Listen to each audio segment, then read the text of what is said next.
All right, good evening, everyone, and welcome out to Speed Racing Network, where we present the Xfinity Series, week number 2 here at Kentucky Speedway. My name is Sean Griffith. I am here with Cup Series driver Jake Roell. How's it going, Jake? I'm doing great, Sean. Just another Thursday night, getting ready for some Xfinity action here tonight at Kentucky Speedway. Looking forward to it. Well, action is what we have for you tonight because we have got a big group of guys out there on the track already, practicing, getting warmed up for this thing. We've got 100 laps to figure it out tonight, only one fast repair, and if it was anything like last week, it's going to be exciting start to finish.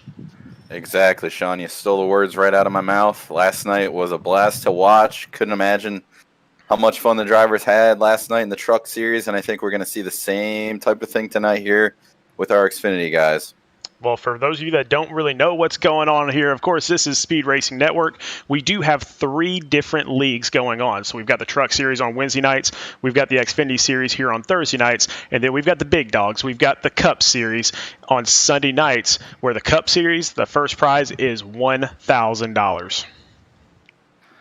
That's a lot of money, Sean. I mean, that'll fill your pockets, no doubt. You know, what other iRacing leagues do you know that are paying out that much money all across the board down to the Truck Series and in the Cup Series? So awesome racing on track, and you know, you can make some good amount of money here.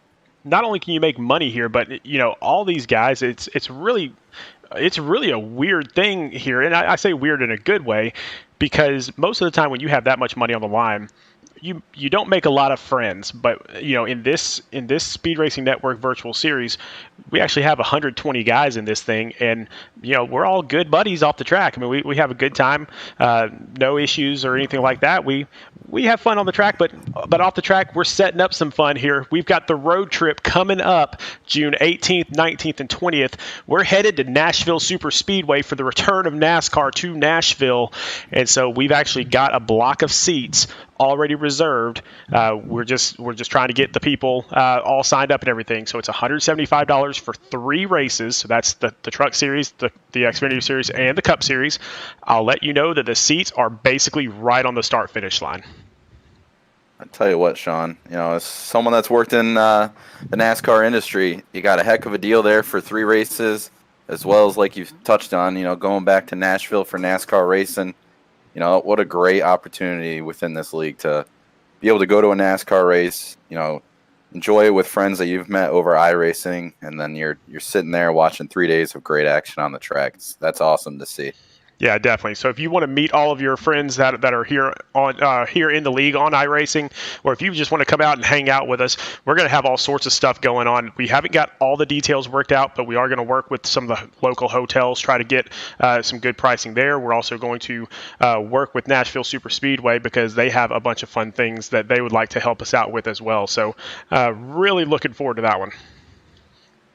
Definitely. Hopefully it works out and I'll be able to join everyone out there, because it's going to be a great time tonight, or great time then at Nashville Super Speedway, as well as the race tonight. Now, in this league, we do have the Xfinity cars. And the Xfinity cars, you know, some people love to drive them. Some people don't like to drive them. It's just kind of a different car than the Cup car. But we've got 20 weeks of this, fixed setups, 1 fast repair. So if you make a mistake out there, that's all right. Jump in there to the pits, get a brand new car. It's $10 a week to get in. But we do have weekly and season payouts. So it's not just the end of the road thing. It is all along the way as well. Definitely. And, you know, that's something... Being a part of this league last year, you know, I was fortunate enough to be on the team that won it. And honestly, you know, you kind of don't think, oh, it's, you know, something that's just out there you can go get. But honestly, as a team, you know, it was a great accomplishment that we all put in the work and effort to go out there and obtain the team championship, which was pretty awesome in our first season as a team in the league last year. Yeah, it was a lot of fun to watch you guys racing that, but that's how much this whole thing has grown. It is really I mean, we started off this thing, almost a year ago now with 15 guys that just wanted to race for free and goof off. And man, they had 5 fast repairs. They wrecked everywhere. And now we're here with 3 solid leagues, a lot cleaner driving, and a lot better skill out there on the track. Definitely. And, obviously that's something great to see as someone that's in the league, the growth, the rapid growth that it's having, and, it's going places with awesome sponsors behind us, backing us. We wouldn't be able to do what we're doing today if it wasn't for everyone that's put in a ton of work and effort, to make this league into, what it is. And honestly, if you're looking for a league to join, I know obviously things are pretty filled up for this season, but obviously, keep us in mind, and we'd love to have you for the years to come. Yeah, we're already talking about expanding for next season, too, because we have so much interest in it. But for our race payouts for tonight, I mean, take a look, man. Where else can you get $50 for winning a race and still have a lot of money left over at the end of the season? Honestly, I couldn't tell you anywhere else. And, on top of that, too, you win $50, and then you get a free entry into the Cup Series race Sunday night.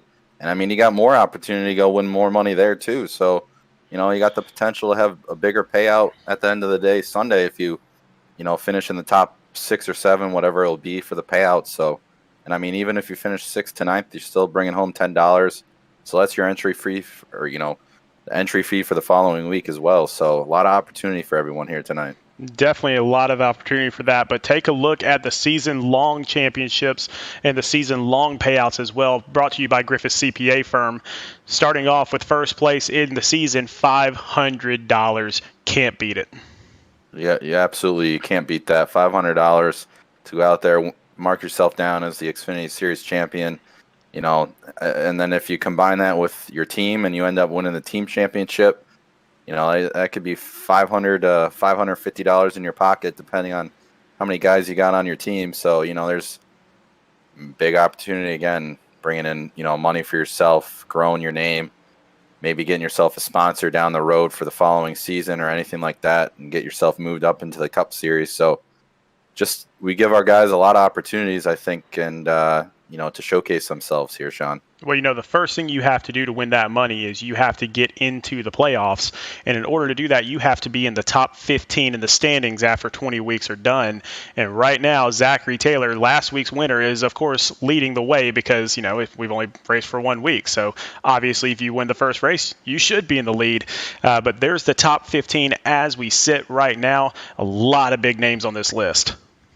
Oh, yeah, up and down this list, you got guys, coming into the season were probably preseason favorites.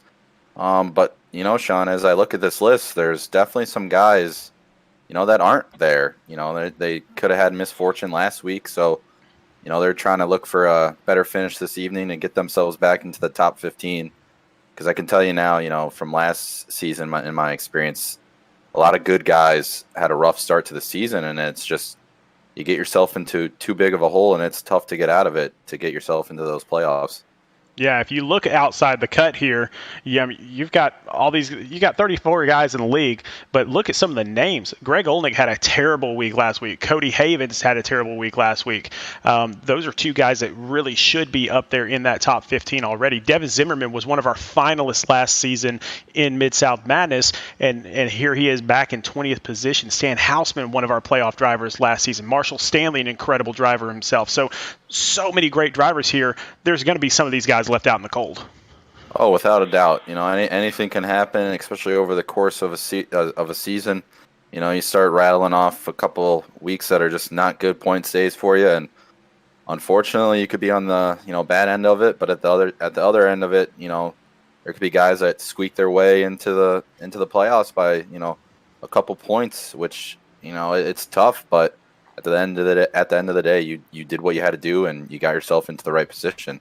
So I know we've only had 1 week, obviously. So obviously things are going to change. You got names like you've pointed out. Devin Zimmerman, that was in the playoffs last year in the final 5. So anything can happen. So I think we'll see some of these guys moving over to the list we saw beforehand. Well, the best way to get up towards the top of that list is just to drive clean, and we're giving an incentive out there just to do just that. So Butt Kicker is sponsoring our Clean Driver Award this season. So basically, if you are the cleanest driver in the league, not only will you probably have much better finishes, but we're also going to give you a free butt kicker, courtesy of Butt Kicker Company. And if you don't want to wait for that, you can use a discount code that we have that they've given just for us, SRNVS20, for 20% off your regularly priced order. Yeah, shout out to Butt Kicker.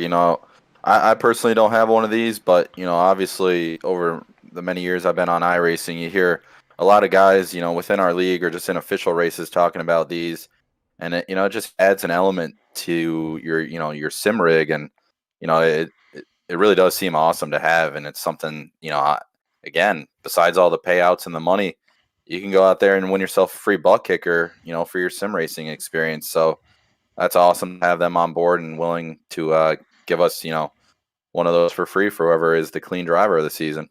Yeah, and for our viewers that don't know what the heck we're talking about right now, because it's called a butt kicker. What do you think it's going to do?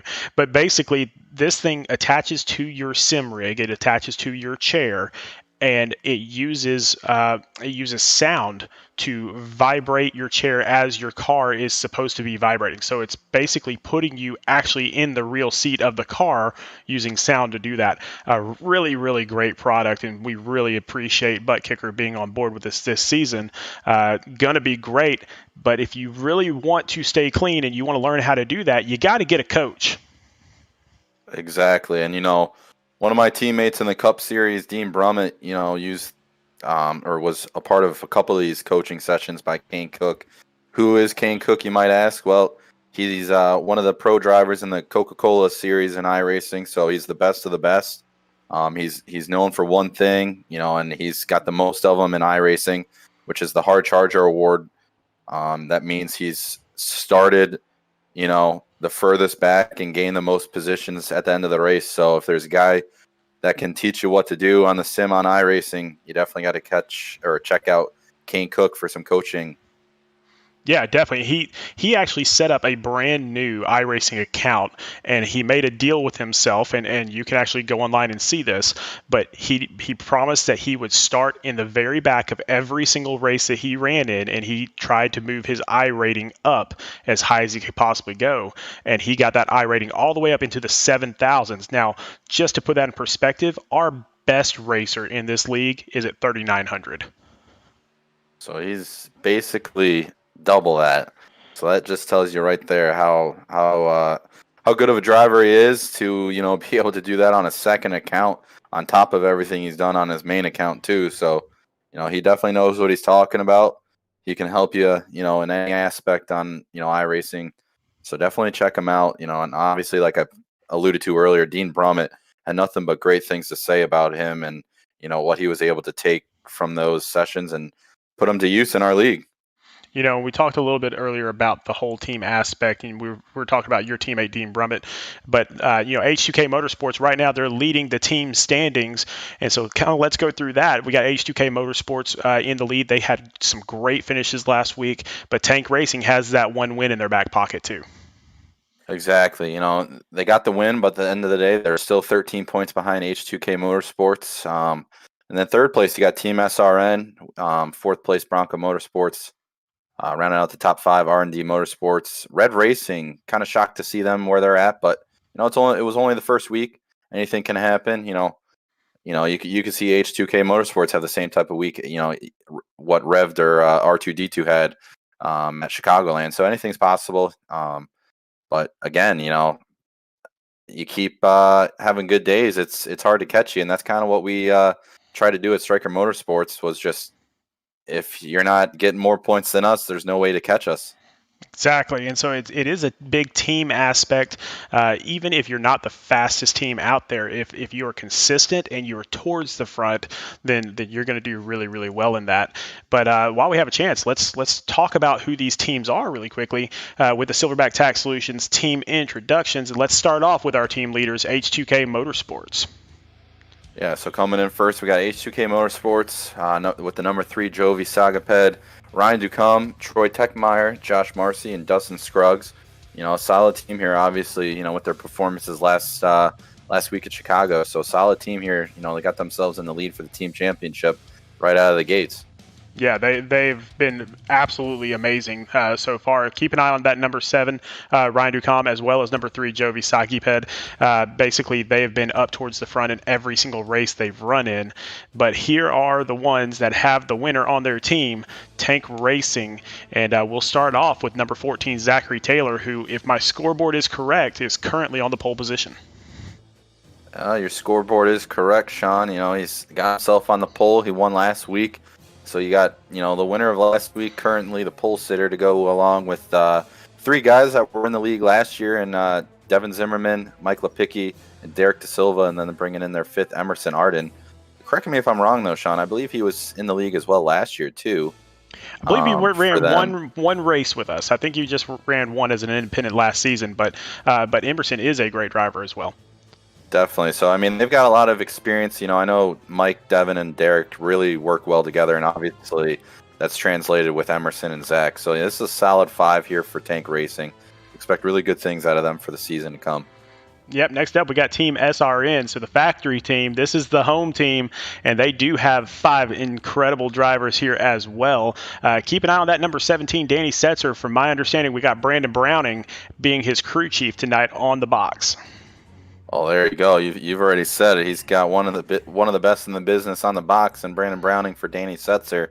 But filling out the rest of the team, got 4 really good, consistent, clean drivers. Wayne Rayborn, Bo Tiffany, Daniel Keith Jr., and the last guy there you see on the list is Stan Hausman.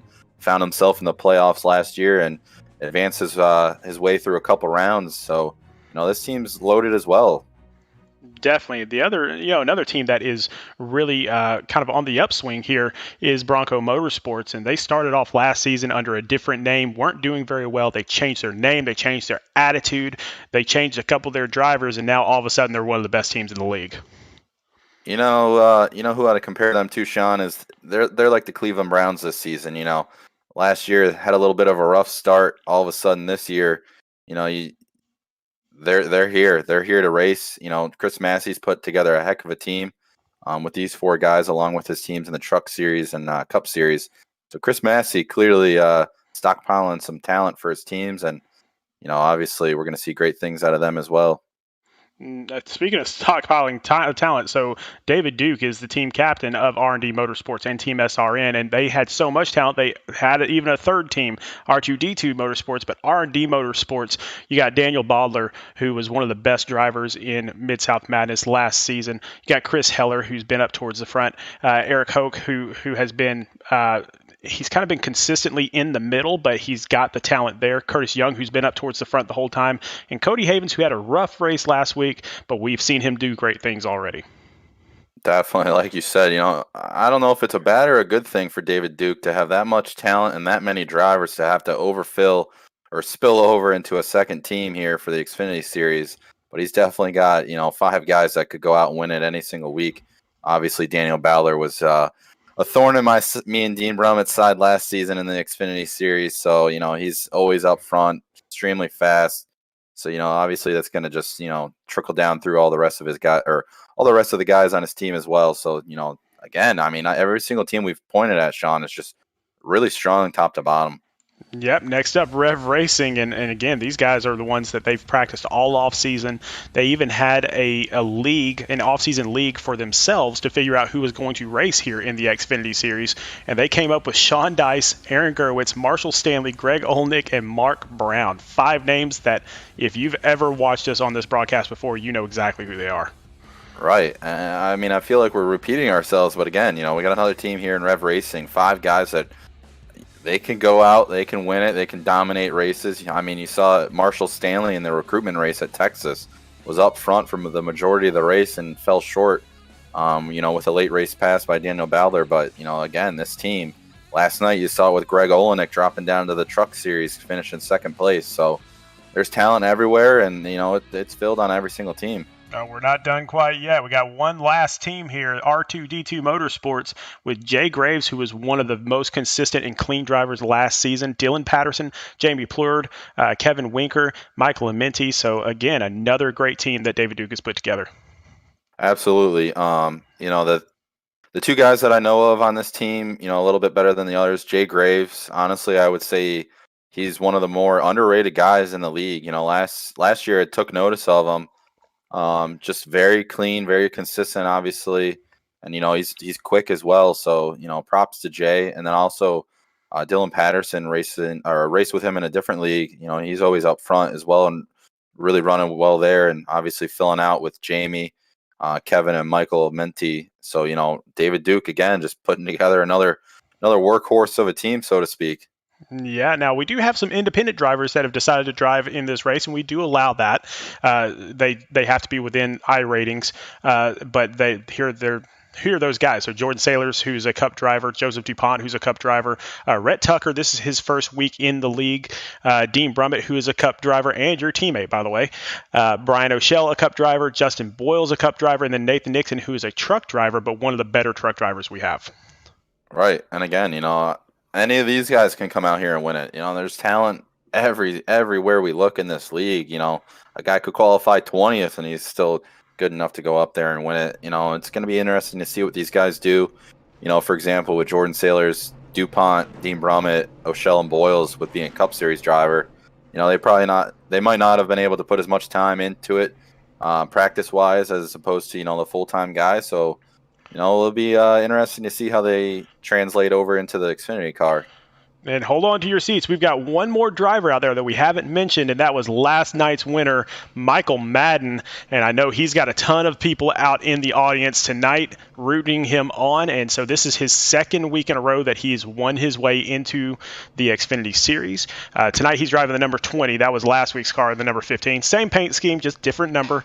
But he won last night here at Kentucky in the trucks. And so he gets to race against the big boys here tonight.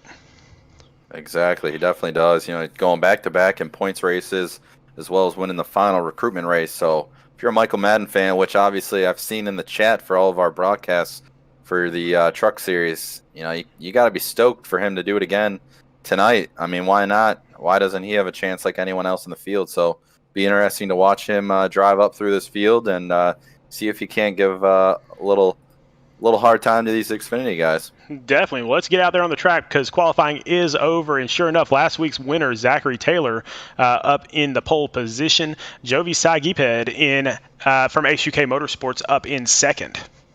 Exactly. And then we got third place, Daniel Bowler, a part of the little last lap move there to get past for the lead. So it'll be interesting to see how that happens here, starting right behind Zach Taylor. Fourth place, we got Gregory Joyner out of Bronco Motorsports. Rounding out the top five is Dustin Scruggs out of H2K Motorsports. Yep, and then we got Justin Boyles in as an independent, so he's one of our Cup Series drivers. Mike Lepicki from Tank Racing up in seventh. Dylan Patterson from R2D2 Motorsports in eighth. And then in ninth place, we got Mark Brown out of Rev Racing. 10th place, Devin Zimmerman out of Tank Racing. Another independent out in 11th place is Rhett Tucker. And rounding out our top 12 from Bronco Motorsports is Brad Williams. So a lot of great drivers up in the top 12, and I know that the audience is already asking, where is Michael? Where is Michael? Michael Madden is back in 20th position, so his car number.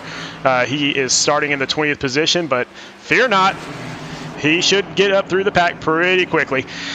So exactly, especially in a state like Kentucky where you got a lot of betting going on. That's kind of a little foreshadow maybe. The 20 car starting 20, that could be a little bit of good luck for Michael Madden. But in regards to that, though, pace car is going to be diving off here shortly. We're going to get this race under green. Now, keep in mind, Zachary Taylor said last week in his interview that he has not lost here at Kentucky for a long, long time. We'll see if he can keep that streak alive as we go green here at the no, wait. Oh, I believe our admin Adam Pettit had to throw the yellow due to people not. Wow, I'm going to have to talk to Pettit about that because I thought I had a good intro going. Yeah, he definitely killed your vibe there. And 17 there. Danny Setzer might have got a little contact right there by Sean Dice under yellow here.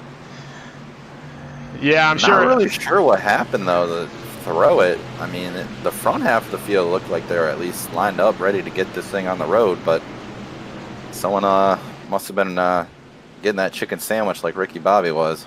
So I've just been informed by the league president that they had to throw the caution in order to get the field together. So so that is what happened on that deal.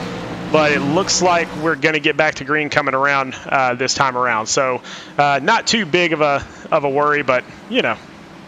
Oh yeah, just that adrenaline was getting ready to pump through the veins there for all these drivers. Now they gotta take it easy here. Pace car lights are off, so they'll have to get back zero, ready to go here and locked in, ready to roll. I think it's going to be a interesting to see what happens on these restarts. Just with the way turn 1 and 2 is, Sean, it's pretty flat out. At least it is in the Cup car. I'd have to imagine for the first few laps of a run. So pace car dives down the pit lane, so it's in the hands of our pole sitter Zachary Taylor, waiting for him to go. And we're going to try this again. So here we go with the Bluegrass 150 at Kentucky. And there they are on the loud pedal. Zachary Taylor gets a good jump. Going to bring second and third place side by side into one. Daniel Bowler trying to get the second place really quick and to clear the 3 car there and set his sights on Zachary Taylor for the lead. And again, there's a little bit of history there. So Zachary Taylor used the bump and run last week to get past Daniel Bowler basically on the last lap. And so Daniel will be aware of that if he gets in front of Zachary this time around. Oh, definitely. Drivers don't forget anything, especially something like that. So just something to keep an eye out, see if kind of gives them the favor back at any point in this race. But, I mean, right now, Zachary Taylor is just pulled away from the field here. It's going to be interesting to see if he is able to hold that or what happens. But they're pretty dicey back here for about 5th place. Got a battle for 2nd through 5th. Yeah, we're going to go back there a little bit. So Daniel Bowler leads that second pack. And then we got Gregory Joyner right behind him in the 85 car. And then we have Justin Boyles, our first independent, one of our Cup drivers, back there in the 81 car as well. So and then Jovi making that move on the inside of Justin Boyles in the number 3. Exactly. He's saying, hey, you might be a Cup driver, but I deserve to be here too. He's going to try to get the run down the back stretch of the 81 Alabama National Champions car.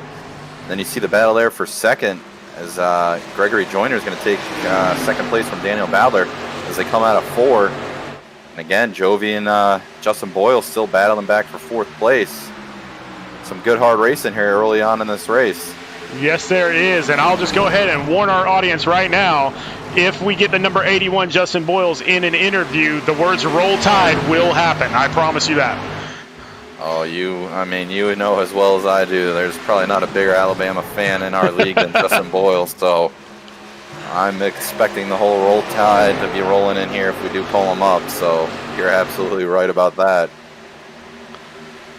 But Zachary Taylor has definitely broken away half a second ahead of Gregory Joyner as everybody gets lined up behind him to try to track him down. Right, and that's the thing you got to do. I mean, you see the leader getting smaller and smaller out of your front windshield, so at what point do you say, all right, we got to stop going too wide here for 2nd, 3rd, 4th place and, try to work together in a sense to track him down, and that's exactly what Gregory Joyner's doing as he's reeled in our leader. He's going to get to try to get a run hopefully down the front stretch to set up a pass out of 2, I'd imagine. So just like that, 2nd place is right up to our leader. Yeah, that happened really, really quickly. So Zachary Taylor must have had a really bad lap there because he basically lost about 0.3 of a second in one turn. Right. It might be him saying, okay, well, I've pulled away this hard. Oh, and the 85 is going to dive to the bottom, really sent it in there hard, trying to make it stick. But Zachary Taylor seems to like that outside line in 3 and 4, which gets him the big run off the top down our front stretch. And so out there in the chat, we have all sorts of action going on. Cody Madden saying that he's going to put $100 on Madden, put the money up, drop the Venmo. And then we got Sean Kozier saying that if Michael Madden wins again, the Sparkle and Shine will pay another 5 truck races for him. And Sparkle and Shine, one of his sponsors down there in the Truck League. And so they would love to see him walk away with another victory. And so we will bank that, Mr. Sean Kozier. We appreciate that. Oh, absolutely. Again, we wouldn't be able to do what we do without sponsorships and us supporting us in any way.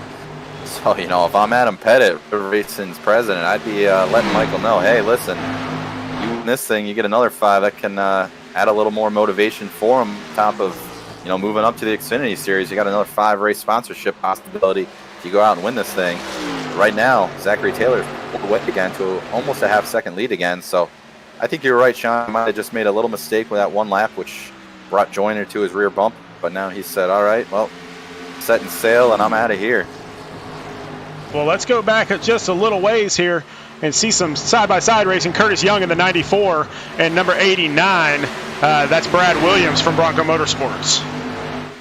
Yeah, they're going at it right now back here for about 14th, 13th place. So, they're ready to get going, trying to get back up front, get some back position. That way, if the yellow comes out, they're not too far in the middle of the pack on a restart, because that's where things can go wrong, and they'll go wrong real quick for you.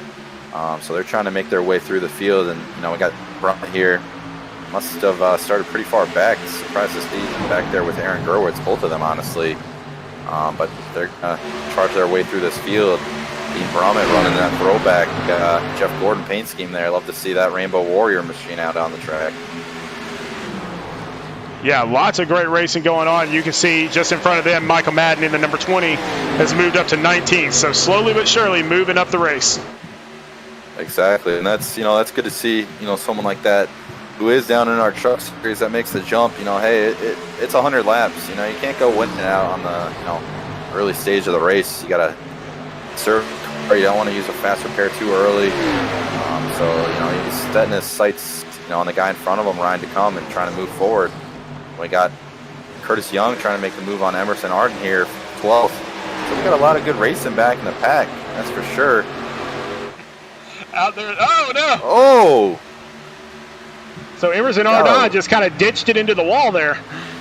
Yeah, it was almost like he was afraid he was going to get clipped and kind of turned it to the right and went a little too much and just brushed the wall. The car seems to be pretty clean, so I can't say there's going to be too much damage that'll slow him down, so that's always good to see there. Trying to avoid possibly getting collected in something early. You got side-by-side battle for second. Exactly. Second place heating here. Daniel Bowler trying to take it from Gregory Joyner. It's going to be interesting to see how they do this in 1 and 2 on 13-lap tires. Yeah, while they're side-by-side, Zachary Taylor is just loving it. He is a second, 1.25 seconds ahead. He definitely is. He's returned the hotel key, and he's checked out, so to speak. Early in this race, he definitely is backing up what he told us about, being really, really strong at Kentucky. Yeah, but there is also such a thing as if we go green as being too strong, then you'll get caught up in that lap traffic, and that's a dangerous prospect.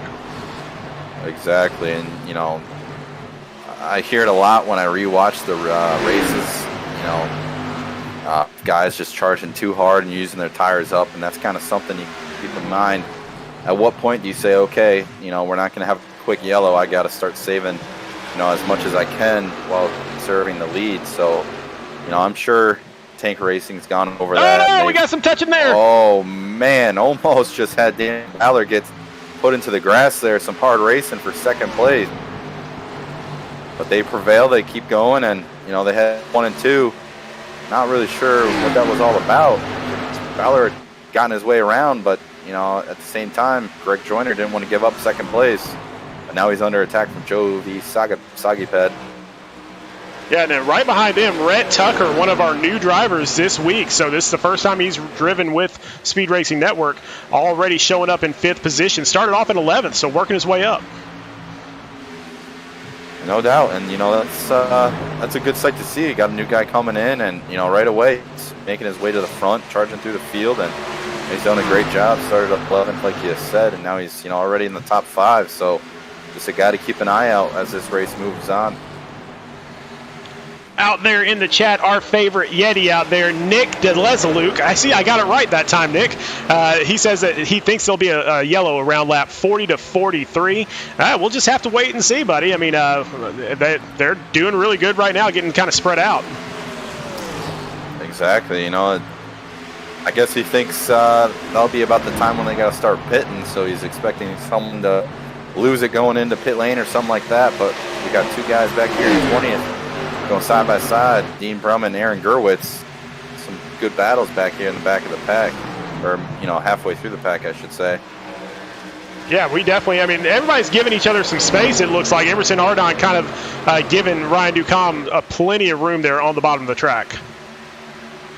Right, and that's good to see. It's only lap 18. There's no sense of pinching guys and squeezing them down the straightaways or anything like that. You got a long way to go. No point to take yourself out in an accident. But again, we got Dylan Patterson passing Justin Boyles for 6th place. So, one of our Cup drivers is starting to fall back a little bit, slowly but surely. So it'll be interesting to see if he's just kind of saving his stuff or what's going on here with the 81 machine.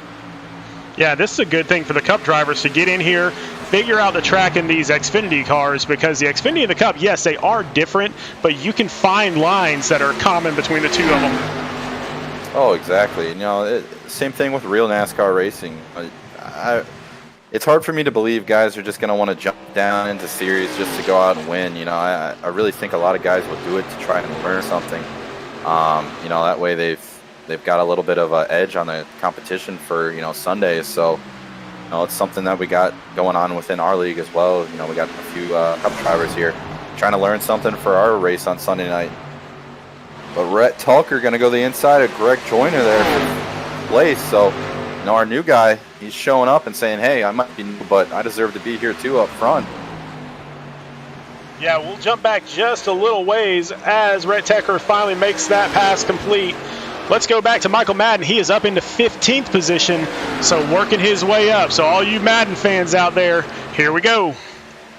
Oh, he's moving his way forward. 15th place now. So he's methodically one at a time, just clicking them off, making his way up through this field. As here he goes for the move on 14th place of Nick Gold from Bronco Motorsports. So Michael Madden is, moving the right direction. Somebody else that's moving the right direction, Josh Marcy, back here for HUK Motorsports, started off in 36th position, already up to 21st, so he's on the move.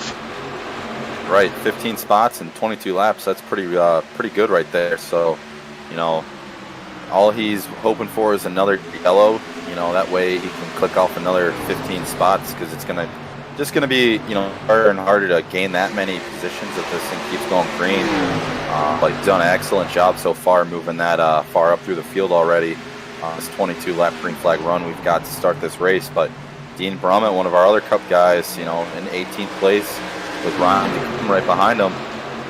So these guys they're all kind of trying to follow Michael Madden as he creates the hole through the field. They just follow along and work their way to the front. So just another storyline to watch as these laps keep clicking away. Well, let's move up just a little bit to Mark Brown. So Mark didn't have a great race last week, but we know that he's more talented than what his finishing position showed last week. And here he is trying to move into 7th position around Justin Boyles on the bottom side. Exactly. He's trying to get 7th place. Had a tough week last week at Chicagoland. There's nothing more you want to do than come out the next week and, finish where you believe you should be finishing in these races.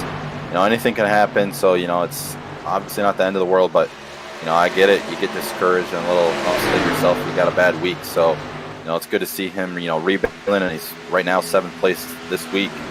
But I tell you what, up front, man, Zachary Taylor has opened this thing up to over 2 seconds on 2nd place of Daniel Bowdler. He almost slaps the wall there out of 4, though. That could have changed it there for our race leader. But he sure does love this Kentucky Speedway, because it's like 2/10 a lap right now that he's faster than everyone behind him. Yeah, he's just doing a phenomenal job right now. Now, Daniel Bowdler is 2.5 seconds behind him, and then Rhett Tucker is on Daniel Bowdler's tail right now. So Bowdler, I think, at this point is just thinking, let's save the tires, let's get to this first pit stop. Oh, no doubt. He's just waiting to green flag top, or if the yellow were to come out, that way he can, they'll all go down pit lane, get new tires, but then it'll even it out, be right next to Zachary Taylor if they come out pits at the same spot. So it's kind of what they're doing, it's hard to say what could happen, but right now if this thing goes green, the way it's looking at least, Zachary Taylor just lap by lap is expanding that lead. And I look down at the leaderboard though, Sean, and something that kind of really surprises me. I'm not really sure what happened, but right now in 40th place, we got Devin Zimmerman, who's actually a lap down. So that's I mean, obviously we can't really go back and see, but that's just interesting to see. Yeah, he's actually off the track based on what I'm scoring here, so not really sure what's happening there. Well, he's on the track, actually. He's going into 1, at least what I see. Okay, he kind of blinked out on me there a little bit. But yeah, okay, so... Gotta love technology. Always. So yeah, maybe he, I don't know, had damage from whatever caused the issue when we had to throw the yellow when we were apparently going green, but didn't. But that's just shocking to see, because you would think if it was a big enough wreck, Sean, you know, obviously the yellow would have came out, but, you know, one of our better drivers is already a lap down on, and, you know, we're only on lap 28. Yeah, we've got a few drivers a lap down already, and green flag stops have started. Here comes Brian O'Shell, one of our Cup Series drivers. Yep, so, you know, there it is. The first guy to come down pit lane this cycle of green flag pit stops. So it'll be interesting to see what our leaders do, you know, how soon they start coming in. You know, if I'm Daniel Badler or, you know, Jovi Sagiped or Joyner, you know, these guys that are over almost 3 seconds behind our leader, you got to start thinking, hey, I got to do something different than Zach. You can't let him be the first one in pit lane, or else you're just going to lose even more time in. So you got to do the undercut. You got to come in, pit, you know, a lap or 2 earlier to gain some time on him. Because right now, I mean, he's just running away with this thing at this rate. But again, one of our new guys, and Rhett Tucker, passes Daniel Badler, 2nd place. So let's see what he can do if he can start tracking down Zachary Taylor before they hit pit lane. Yeah, and Mark Brown, again from Rev Racing, has moved up into 4th position now. So Rev Racing definitely trying to move towards the front. His other teammates are back in 21st through 30th position, so they've got some work to do. But Mark doing a great job. Rhett Tucker diving into the pits. And that's exactly what I was alluding to there, Sean. That's what you want to do if that's, you know, substantially behind the leader. You know, it's going to be interesting to see where, once Zach comes to pit, where they'll end up lined up, you know, timing wise, and if he's cut the lead down or if Zach was actually able to, you know, lengthen it or anything like that. Now that number 23 car on the bottom is a lap down. That's Daniel Keith Jr. He did come into pit already, so he's got fresh tires. That is not for position. The next person in position to challenge Zachary Taylor is 3 seconds back, and that's Daniel Badler here in the 6 car. Exactly. So, you know, that's something that comes into play once we get green flag pit stops. You'll have lap down, just guys that had already pitted that are, you know, unlapping themselves, come flying by in your mirror. And then it's something you got to navigate when you are the leader, you know, or you're a guy that got fresh tires trying to pass these guys that haven't pitted yet. It can create some shaky moments on the racetrack. Stan Hausman in as well, so he was up in the top 10 there. Dean Brummett also coming down to pit road. So yeah, it seems like the majority of the back, so to speak, is starting to come down pit lane. So it'll be. I can't imagine Zachary Taylor's going to want to stay out any more longer, but he's going to come down, or he's going to pass pit lane, so won't be for another lap until we see our leader. Same with Daniel Badler.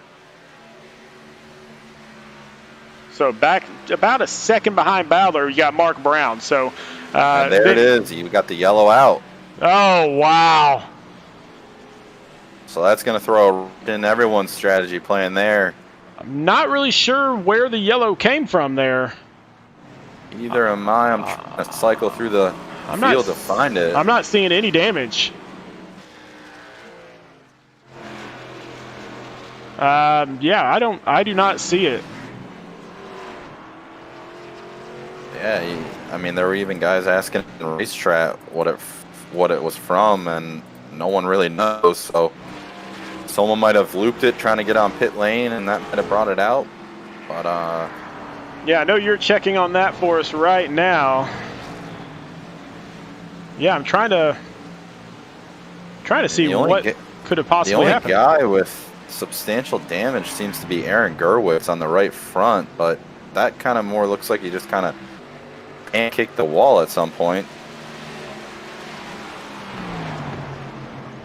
it's really odd to me that we weren't able to find it, to be honest with you.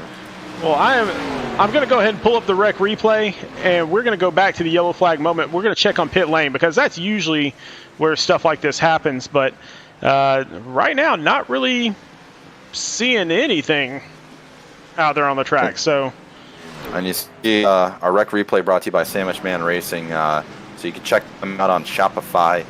They sell all sorts of things, including NASCAR diecasts.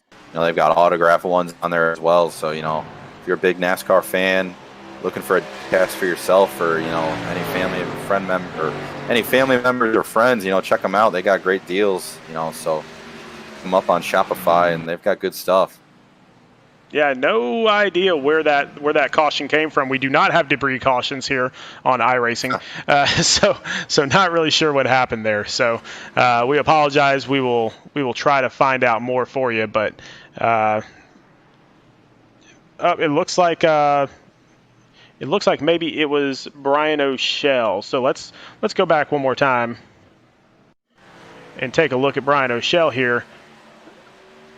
I'm told that he kind of pulled off the track, and it looks like he completely blinked out. So looks like he pulled off the track, and that's what – there he is right there, just really briefly. And that's what brought out the caution. I'm really surprised it brought out the yellow because he saw him under the line. We actually saw – I believe we saw the same thing in the Xfinity race at Chicagoland as well. A driver kind of did the same thing. Obviously not trying to bring it out, but – they did the right thing. They got themselves off the racing surface, and the yellow was brought out. So I'm kind of shocked because usually that doesn't happen in racing. But nonetheless, we'll regroup and we'll have a restart here, really. Yeah, out there in the chat right now, Brian O'Shell did jump in there and say it was on me. My computer screen started going out, so I pulled off the track and it threw the yellow. So there is your explanation there. Not the ideal time for a yellow, especially in the middle of green flag pit stops, but hey, man, that's racing. Exactly. That's one of the more unfortunate things about iRacing. Obviously, being on a computer, all the technology involved in it, anything can happen. And, like that, all of a sudden your screen goes blank. He did the right thing, the respect thing.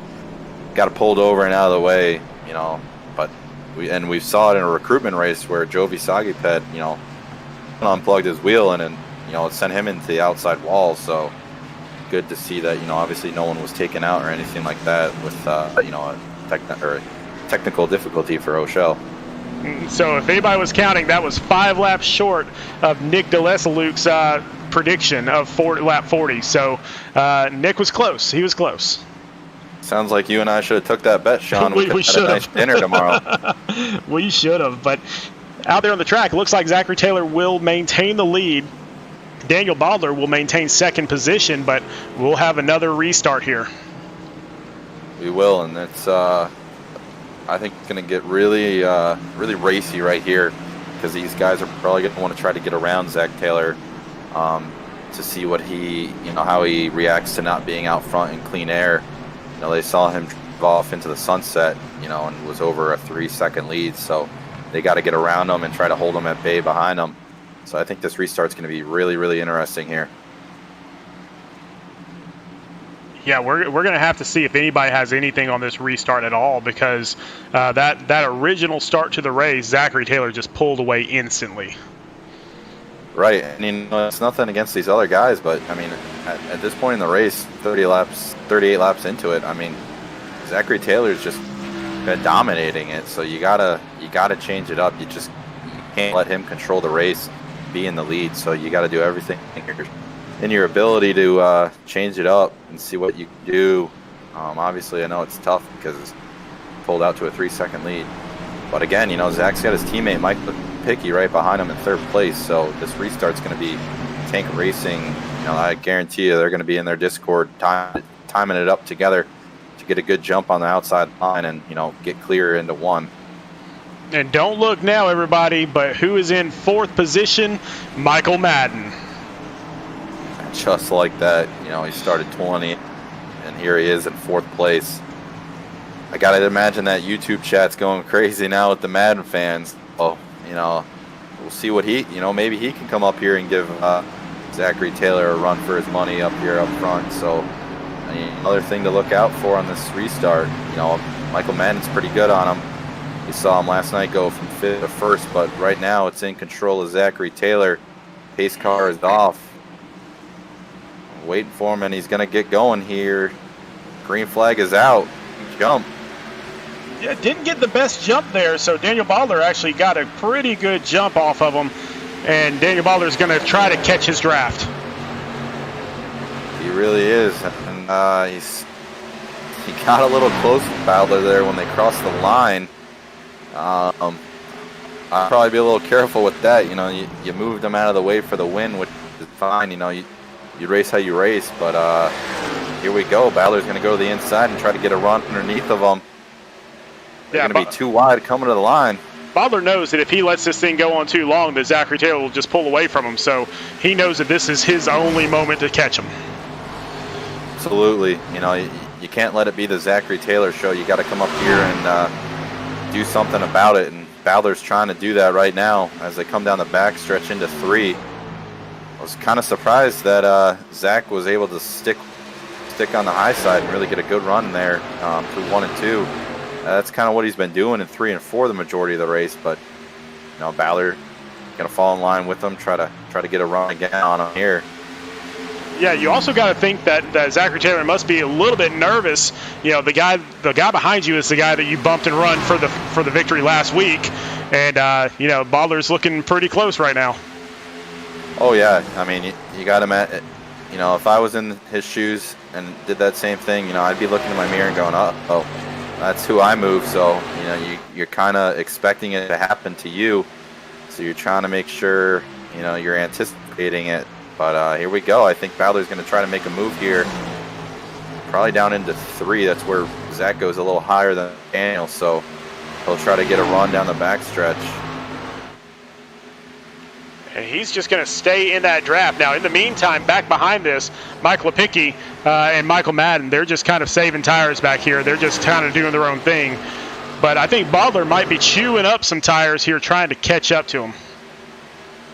Yeah, and I mean, you can't really blame him, because at the end of the day, on that long green flag run we just had, he grew out a 3-second lead on, so you got to try something to get around him.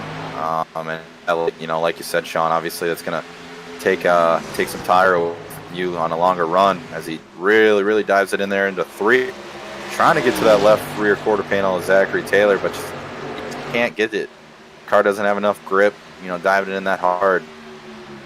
But like you said, with the 2 behind them, I think just kind of sitting back, relaxing, watching the show of these 2 go at it, letting them burn their stuff up. Yeah, going back a little further in the pack here. So Brad Williams, we got some racing back here for about 10th position. Yeah, we got good racing, throughout this field. That's something we were watching that whole run. Ryan Ducombe in 9th place right here. These 3 cars here, 2 wide, trying to go 3 wide. It almost seemed there on the exit of 4. Got 2 Bronco Sports cars. So we got good racing all throughout this field. Yeah, Nathaniel Bond there in the 84 car has moved up 17 positions from the beginning, so he is working his way forward. But Zachary Taylor, Daniel Baldler still up front, so they started off 1st and 3rd, and Daniel Baldler goes to the bottom again. Yeah, he's really trying to make the bottom work. It looked like Zach was going to start pulling away from him, but Daniel's kind of keeping with him right now on this run. So it'll be good to see what Baldler can do as this run progresses. If he's able to stick with them, or we see the same thing where Zach slowly but surely starts pulling away. I think Lepicki's not too far behind them, within a 2nd and 3rd place. So if these 2 start going at it, Sean, and rubbing fenders with one another, Lepicki's in the catbirds. Yeah, Daniel Baldler seems to get right up on the bumper and then try to make that inside move. But a lot of times he makes that inside move in 3 and 4, and it just seems like in 3 and 4, Zachary Taylor is just a line higher than that. Right, and that's the thing. The line Zach is running, he's slower on quarter entry, but then he's able to just rip it, coming off of corner exit, and just gets a big run down this front stretch. It's just what we've constantly seen here for these last about 10 laps. You know, Ballard closes in, but then halfway through the corner on the exit, you know, Zach just pulls away and gets a big run down these straightaways here at Kentucky. So here in 1 and 2, Zachary Taylor is right down there towards the yellow line. But then watch him in 3 and 4. He's going to be 1 lane up while Daniel Baldler tries to get back down to that yellow line again. And not sure if that's a tire saving strategy or what. I know that both turns 1 and 2 and 3 and 4 are different here. Yeah, you know, and if you're in the driver's seat of that 6 car, it's got to be it really is one of the more frustrating things to see. You know, you're trying to get to the inside of them, trying to be side by side on corner exit, so that way into 1 you've got the inside, the preferred lane 1. As we see our leader though, Zachary Taylor, you know, kind of wash up a little bit, and that's exactly what Ballard was waiting for. They're going to be side into 3. So again, going for that low line. Let's see if he can make it stick this time around. They're going to be side by side coming off the corner. And that's exactly where Baldler wants to be, trying to get over to 1 and 2 on the inside line. Exactly. He's going to do everything he can here to not let him get clear into 1, to hold that low line, and that's what he does. But, I mean, Zach Taylor somehow making that outside line work. But I think here Ballard's going to get a really strong run down the back stretch. It looked like Zach had to lift a little bit, hit the outside wall out of 2. Some good racing up here for the lead, John. Yeah, huge moves made by Baldler here. We thought that Zach Taylor was going to run away with this thing for all 100 laps, but Baldler hanging with him, still on that inside line, just cannot make the clear. He can't, and that's what he's got to do, though. You can't let him drop down in front of you, or else it's just going to go back to what it was right before. So you almost got to muscle behind him, you know. You let him muscle his way around you at Chicago, so at what point do you say, well, you know, I unfortunately I got to do the same thing back to you, because that's how you race me. You know, that's just how racers, you know, think. And there it is. They get a little close off of 4. Ballard kind of using up the track, saying, hey, I remember it. You know, we're not going to just let this thing go cleanly. I mean, they're doing great going side by side just like this. But again, Mike Lepicki now within 0.6 of a second, so he's starting to catch up to these guys as they're racing side by side. Exactly. You know, he was about a second back when these two started going, you know, at it side by side for the lead, and he's closed that down, you know, to 0.6 of a second. And again, you know, these two side by side racing like that, that's just going to put through your tires a little bit quicker. So, you know, if this thing goes longer, Mike might, you know, have better tires for the longer run. We see the block being thrown there by Daniel Baldler for the lead as they go down the apron. So Baldler finally gets into the lead, clearing Zach Taylor. Let's see if he can start to pull away a little bit here, but doesn't look like Zach Taylor's going to give up on that spot. Oh, there's no way he does. You know, how could you when you saw, you know, the run before, you're over 3 seconds over the field.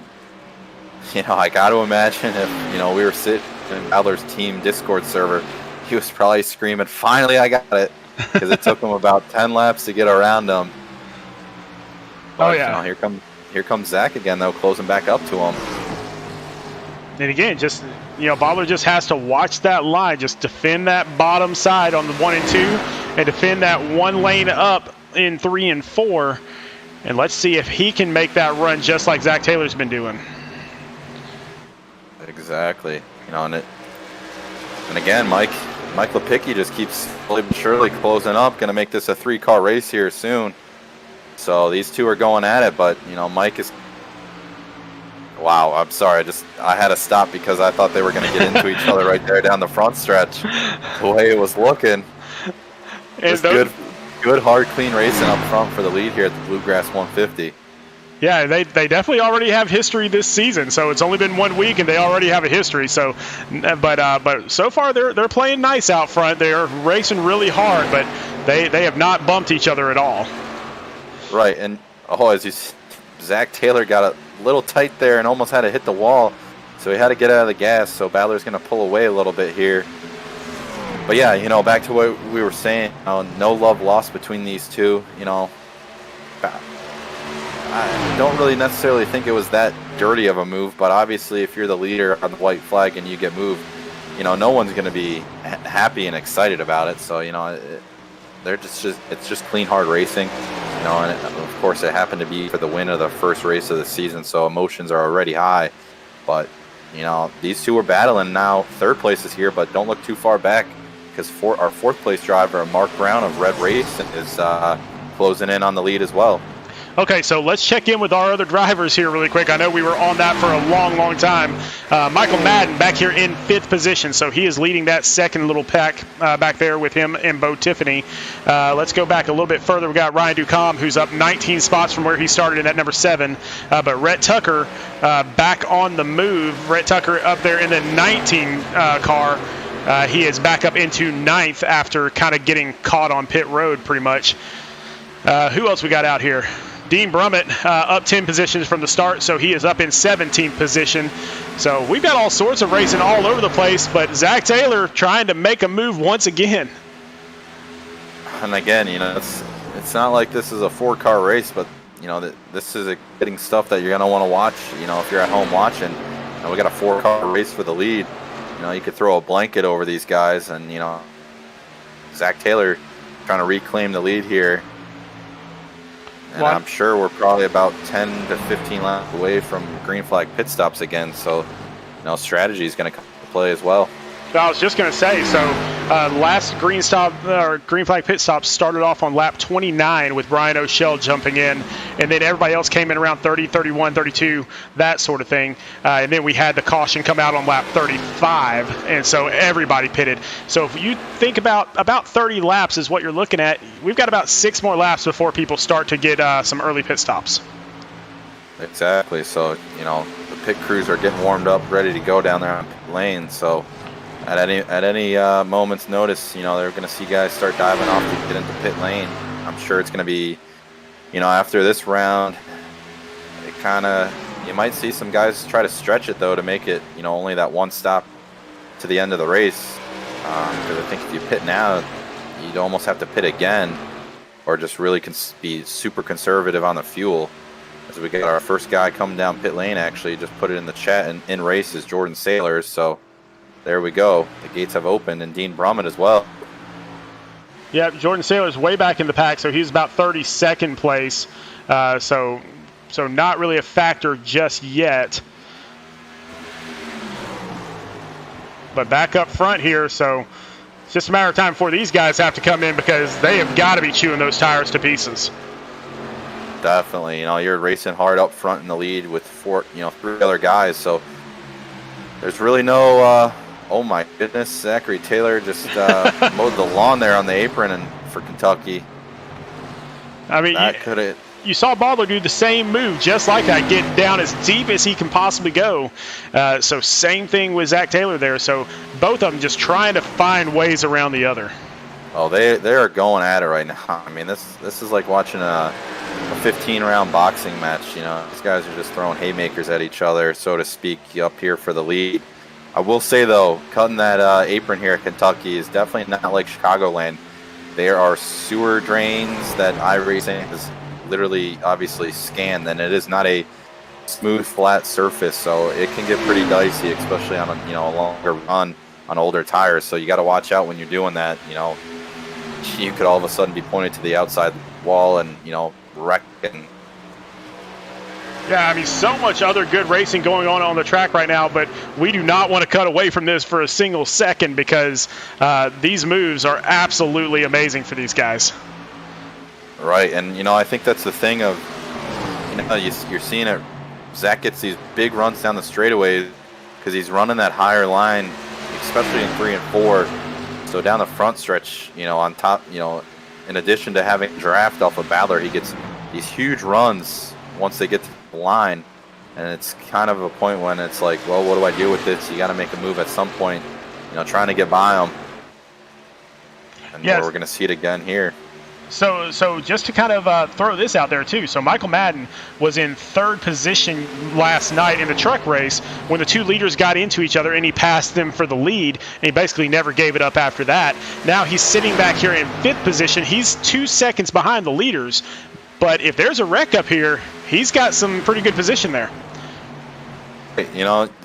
Badler, Zachary Taylor, if they get into it, and with Mike Lepicki and Mark Brown being that close behind it, they might not be able to avoid it. So, anything could happen up here. All of a sudden, if you're Michael Madden or, even Bo Tiffany, Marshall Stanley, these guys that are 5th, 6th, 7th, something happens to our top 4 right now, you could be in command of this race and in the lead. So our new driver, Rhett Tucker, went ahead and jumped into the pits a little bit early, just like he did last time around. So he was one of the first ones to pit there. Justin Boyle's getting into the pits now. But Bodler and Zachary Taylor still staying out there. Just a question of when. And I would assume that Zach Taylor and Mike Lepicki are going to kind of key up each other and go down the pit lane at the same time. Definitely, with them both being on the same team of racing, I'm sure they're going to have the same strategy to come down at the same time. They'll say, hey, Mike, or hey, Zach, when do you want to pit? And we'll see the 14 and 46 machine dive off at the same time. So it's going to be interesting to see, with Ballard being in front of him, he's going to have to make a quick decision if they kind of call it out late that they're pitting over race chat to dive down into pit lane and pit a big block on the inside by Ballard as they head into 1. They are going after it, Sean. You got to think that Daniel Ballard is saying, you're not getting around me this time. You're not doing it. Absolutely. I mean, why wouldn't you? And again, it's at what point, could we see the same move happen again? Because, I mean, it's just fair game, hard racing. That's what we want to, obviously. And, I mean, they're all going at it. We got 4 guys here that something happens and, they can move from 3rd or 4th to 1st, 2nd. This is good action up front. Well, so as a driver, and those that don't know, Jake is a really great driver up in our Cup Series. How frustrating is it if you were the Zachary Taylor here, where you're right behind this guy, you're just as fast as him, but you just can't get by him? How frustrating is that for you? It's definitely frustrating, but if I'm Zach, it's lap 70. I really wouldn't show my hand this early. I get it. You're getting blocked and everything like that, which is all, fair game for Ballard to be doing. But, it's not worth the risk of getting yourself taken out and, being back in the pack and have to work your way up front. So I think if I'm him, I'm just at this rate. All right, I'm just going to ride behind you. He knows he's faster on a longer run. So you just wait until 3-4 laps to go and you make your move then, because if you show your hand early, that's just going to give the idea to Ballard to do it again back to you. So I think you just got to be patient with it. And that's what's really happening right now. They're doing really a great job just maintaining their composure here, as we've got Aaron Gurwitz and Sean Dice from Rev Racing going down into the pits. Same with Gregory Joyner, who was up towards the front of the race a little bit earlier. So still getting those green flag pit stops in. We are 36 laps into this run, so it should be coming down here in the next 3 or 4 laps. It definitely should, and you see Ballard going to protect that bottom. He doesn't want to give it up to Zach, and Zach's going to say, all right, well, I'm just going to go to the outside of you and try to make it work through 1 and 2. But I think the bottom's going to prevail for Ballard as he's going to get a run, but it's going to get a little dicey here with this lap car who, all right, does the good thing there and just decides to stay low and not get in the leader's way, because that could have got Harry into 3. So here's the race from Mike Lepicki's point of view. And they're side by side with only mere inches in between them. Zachary Taylor pulls off the pass for the lead on the outside of 4. So this is going to be pretty interesting now with Ballard behind him. And now Ballard is sandwiched between 2 tank drivers. And Ballard had to check up hard right there. Zach not run him over, which almost caused Mike Lepicki into the back of Daniel. Unintentionally, obviously. I got to imagine Ballard's got to be coming down pit lane before these guys to get back out in front of them. And it's going to get interesting because I believe that's the 23 car right there of Daniel Keith, who obviously we just saw come out of pit lane. So he's got fresh tires. He's much faster than these guys. So that's just going to kind of add another element to the mix of what's going to happen here. And Mike Lepicki just came across race chat. Sean said he's pitting this time by. So I'm sure Zach Taylor do the same thing. Yeah, Zach Taylor slowing down, so Daniel Ballard will retake the lead. Zach Taylor and Mike Lepicki coming down pit road. We got some other takers too. We got Michael Madden, we got Bo Tiffany, Christopher Heller. So basically 7 or 6 of the top 8 there going into the pits. definitely, and I think Balor's got to come this time, and I think Mark Brown does too, who's now found himself in second spot. You know, they can't afford to give up that much time to these guys once they come back out with fresh tires. So we'll see if these two dive off into the pit lane or not. And again, that's Daniel Keith Jr. He is already pitted. He's got fresh tires, so he's passing those leaders to basically get a lap back. But Balor's going to stay out there again. Exactly. Both Balor and Mark Brown stay out, go another lap on these old tires, and now they got guys with fresh tires coming every which way behind them. So it just that really throws off your rhythm. Yeah, especially if they're on the inside, yeah. Yep, I was just going to say, if Balor's trying to get to pit lane, you know, you got Rhett Tucker and Devin Zimmerman on the side. So it makes getting a pit lane that much harder, but it does not seem like Balor is going to come down. Mark Brown will, though. So Daniel Balor still up in first. Emerson Ardon will, nope. Emerson Ardon's going to come down into, no, he's not. I don't know what's happening here. So Emerson Ardon will actually move into second position, having not pitted yet either.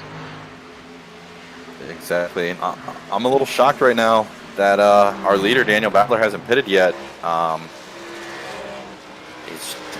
got to imagine he's going to lose quite a bit of time on, you know, the guys that were right behind him battling for the lead.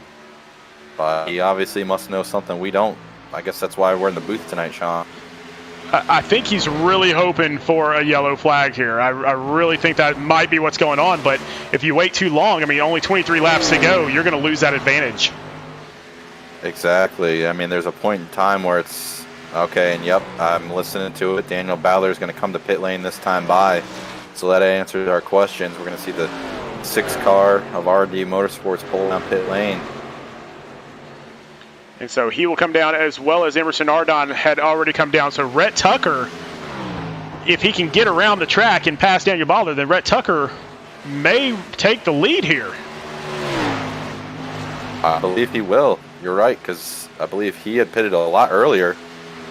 And now, as long as he cycles through, he's going to come out in front of these guys. Yeah, so right now Zach Taylor back in 9th position on the track, but we still do have some drivers there that have not. No, they've. We've got some drivers that have pitted recently, but you know, I don't know, man. It's all jacked up right now.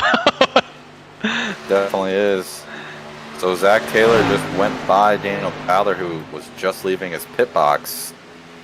To 1. So I mean, that's a lot of time there that Balor gave up. He's going to be hoping that his friend, you know, however many laps it was, I believe it was about 5 or 6 laps it seemed, that he stayed out longer than Zachary Taylor. He's going to hope, you know, if this thing stays green, that's going to pay off in the end for him to run him down. So Rhett Tucker, our new driver, so first time driving with us tonight, is out in the lead by 4 seconds over Dean Brummett. But Zach Taylor on 10-lap newer tires is only in 5th. He's only 5 seconds back. So I think we're about to see a battle as Zach Taylor moves into 4th now, and he's hunting down 3rd really quickly. Oh, he definitely is, and he's slicing and dicing right now. He was sending it 3 wide out of 2, trying to get to the inside of Boyle for 3 and 4, and then he saw him get by Joshua Marcy. Now he's in 3rd place. He's got Dean Brummett in front of him. And, I mean, these guys look like pawns to him with these newer tires. So he's easily going to eventually catch up to Rhett Tucker and take over this lead of this race.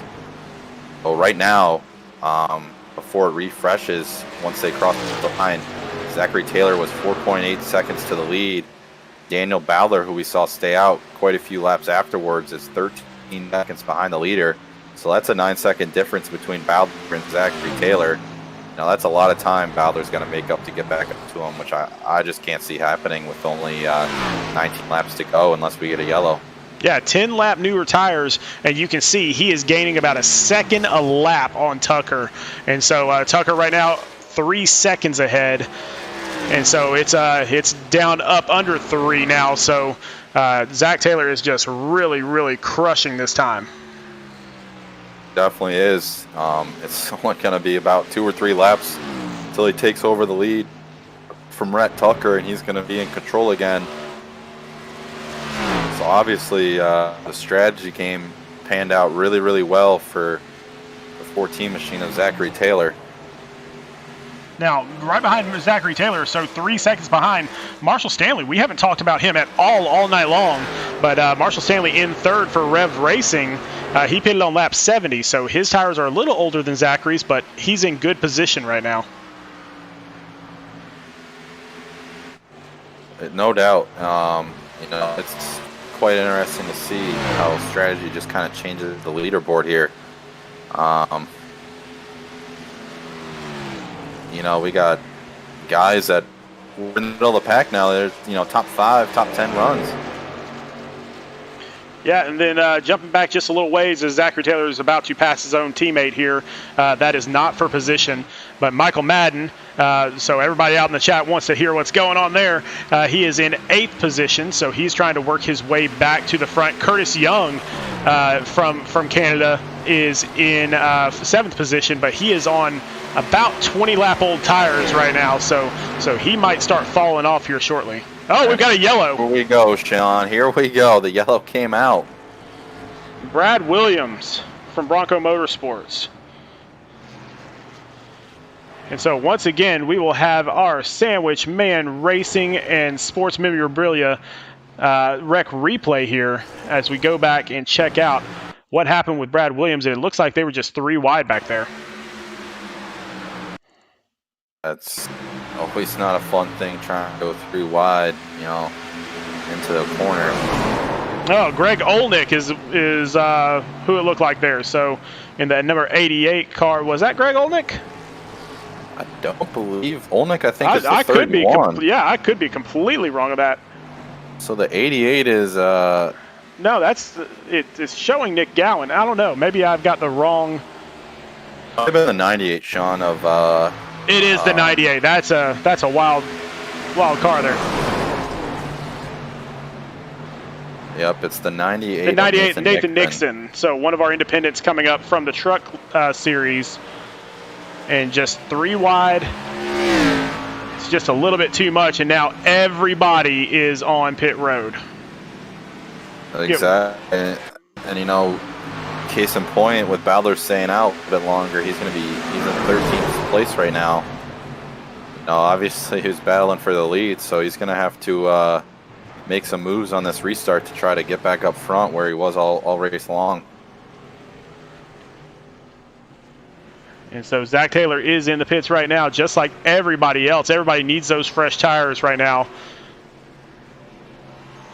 And so the question is anybody bold enough to just go for 2? Rhett Tucker gets out of the pits first. Zach Taylor in 2nd. I was just going to tell you, as you said that, bold enough to take it. Rhett Tucker is going to be our leader, I believe, once this, phase out and we get scoring updated here. Once they cross the line, he'll be our leader of this race. Yeah, and I've got Daniel Bodler actually taking 2 tires is what it looks like, just based off of his pit time. So he needed to do that just to get a little bit closer to our leaders up front. Yep, it makes sense for him. He didn't pit that long ago before the yellow came out, so I'm sure his left sides aren't that bad. But you never know, it can still step out on you and get loose on a restart here. So that's just going to be something to watch with, our leader taking 2. We got Bowler taking 2. I'm sure there's, a couple other sprinkled through the field that took 2 as well. So that could create a little mayhem here on this restart. So a little bit of a reset. So we've got Zach Taylor here in the number 14 up in first position. He was our winner last week. Justin Boyles dropping down from the Cup Series in that number 81 national champion, Roll Tide 1, whatever. Nick Gowan for Bronco Motorsports up in 3rd. We got Curtis Young from R&D Motorsports, as well as his teammate Daniel Bodler. So 4th and 5th places there. Marshall Stanley from Rev Racing in 6th, and then Michael Madden from Rev Racing. He's actually from the truck series, but he's with Rev Racing. He is up here in 7th, and then Dean Brummett in the number 24 up in 8th. And then we got Mike Lopicki in 9th, and rounding out our top 10 of the 35 machine of Joshua Marcy. So it's going to be interesting. I think this restart's going to be pretty wild. It looked like, though, So Zachary Taylor obviously is going to be our leader again. So, if you're these guys behind him, you're a little afraid of that because you saw him start to walk away from everyone in the field. So you got to do something different, try to get around him. I think we're going to see a really good restart here, Sean. Yeah, and Justin Boyles is really good at restarts, but he is also extremely good at tracking people down. And that's what he's going to have to do, because on that outside, unless he just gets a really good jump, he's not going to be able to drop down too quickly. So he is going to have to figure out a way to get down to that bottom line and track down Zachary Taylor. Right. That's what you got to do. Being second place on the restart, especially with only 12, 11 laps to go once this thing gets going green, it's tough because you're in a spot to lose a lot of positions if you don't get to the bottom quick. And that's where it can be really, really frustrating when you're, second place, fourth place, you're up front and all of a sudden you're losing spots on a restart. So, Boyles can do it. I think Zachary Taylor is going to have to keep his eyes open for every single move these guys can throw at him here on this restart. Just so much action out here on the track. I do want to mention one person out here. So Kevin Marin, now he is actually one of the drivers with KMR Warrior Racing. So they have a team down there in the truck series, and so he is their team owner. He decided to jump out here with us tonight just to have a good time with us. So we appreciate him being here. He started off in the 40th position, up in 28th right now, so he's making some gains. He definitely is. He's got himself a team, obviously, in the truck series. Those trucks all look really, really good. They're all the same paint, just different numbers. And obviously he's out here with us tonight. It's great to see getting involved himself, not only owning a team, but now he's racing in the Xfinity Series. But here we go. The pace car is going to come off. Going to have 11 laps to go. Zachary Taylor in control like most of this race. Just waiting for him to go here. And he gets a good launch there. Really pulls away from Boyles and Nick Gowan there. It'll be interesting to see these guys try to track him down and what they're able to do. Yeah, it looked like Boyles was trying to creep up on him a little bit on that restart. And then the second that he had to stop, oh no, we got Boyles in the wall, and now we're wrecking. Oh, we got a big wreck down the back. Huge wreck. Big wreck. I believe that's the 94 Curtis Young. Yup, flipping up into the fence, still rolling. Ooh. Big wreck up. Started about second and third place, got into it. Yeah, we got all sorts of damage out there. We will definitely take a look at it because we've got a lot to sort out now. So Rec Replay, again, brought to you by Sandwich Man Racing and Sports Memorabilia. Let's take a look, as it looks like it's going to be Boyles and Gowan here. And then Curtis Young goes for a ride. Oh my goodness. Goes for a ride is an understatement there with that, Sean. That was a hard hit. A lot of guys getting taken out too. There's just nowhere to go. Oh yeah, into the catch fence, back down onto the track, flipping. I just hope he's not in VR because that could be a little bit of motion sickness for him there. Well, we like to see what it looks like ourselves just for the fun of it. And so if you do get motion sick, do not look at this.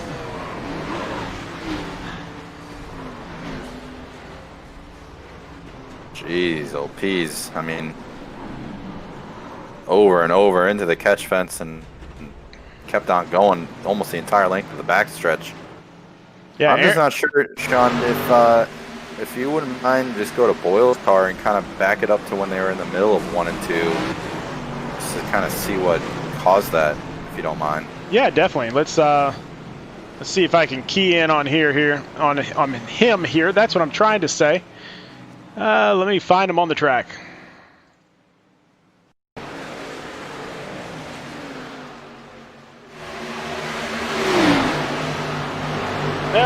Would you like to see the in cam? Is that what you're asking?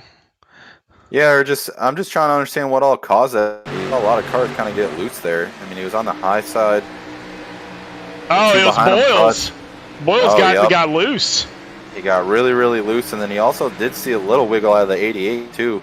So it was almost like that 4-car pack. They all, I mean, what it looked like, obviously it wasn't. It's like they all hit ice. And and all of a sudden they were all just going everywhere and bouncing off each other. Two guys that really escaped that. Three guys, Daniel Ballard, Dean Brummett, and Michael Madden, as well as the 8-car Dylan Patterson. A lot of those guys kind of snaked their way through that wreck, and now they're up in the top 5, top 10. Yeah, and nobody taking the opportunity here to come down into pit road. I think everybody's just going to kind of stand pat where they're at.